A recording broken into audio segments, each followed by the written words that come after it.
Guys, ito na sa aray na sa kusina, aray na sa ugasan. Ito ang aray na sa mga sirena o sa mga dolphin. Oh, gracias, no.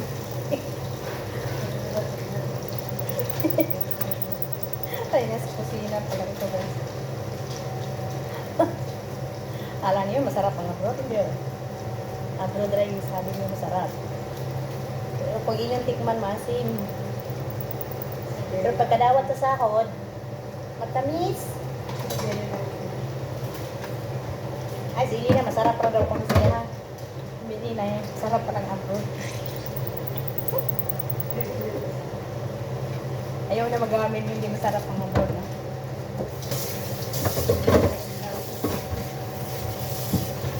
Mangutang.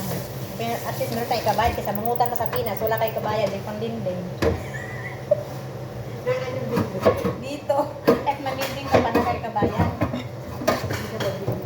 Pero, paghirapan mo mga eye bag mo, mga kuko mo. Mga ngipin mo, maubos. Mga buhok. Yan guys, pero ang sahod, charap. Isa sa abroad. Kasi nagpuspos ka ng kubita, wala yan sa Pinas ang sahod.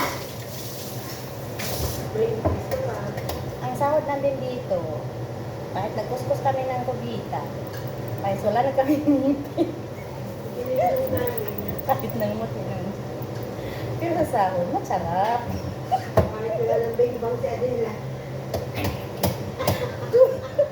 Ito guys. Ay, bang. Yan ang anuhin nyo guys. Kahit ganito ang aming trabaho. Pero ang sahod namin, masarap.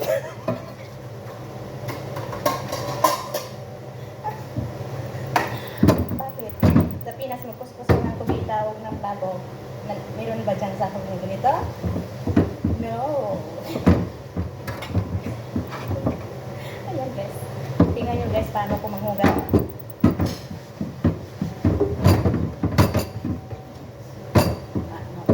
Mabot yung cholesterol.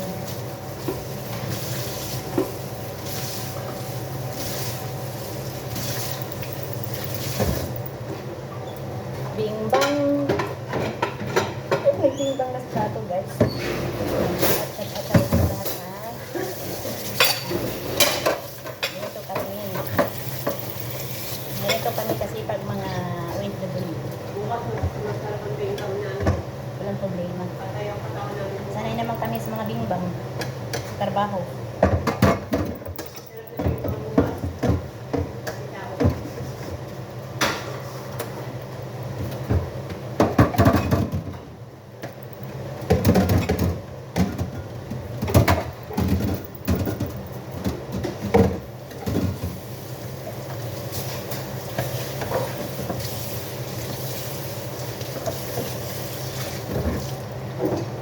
Tingnan mo.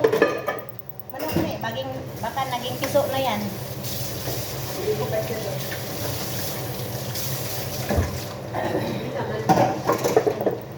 Sige, anuhin mo. Tanggalin mo.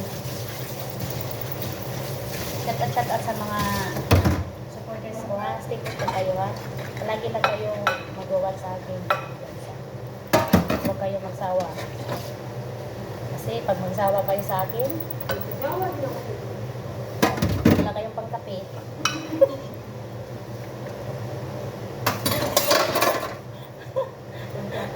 Sobra pa sa kape na ba?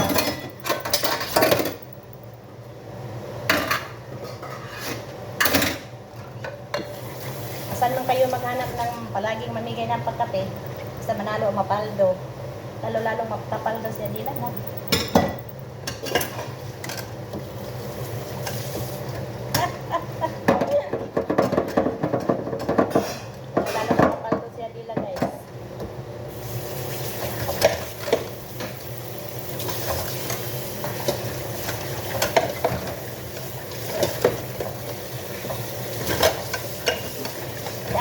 Joke nga magtrabaho kasi para matapos ang tuig, matapos kontrata, Uyala.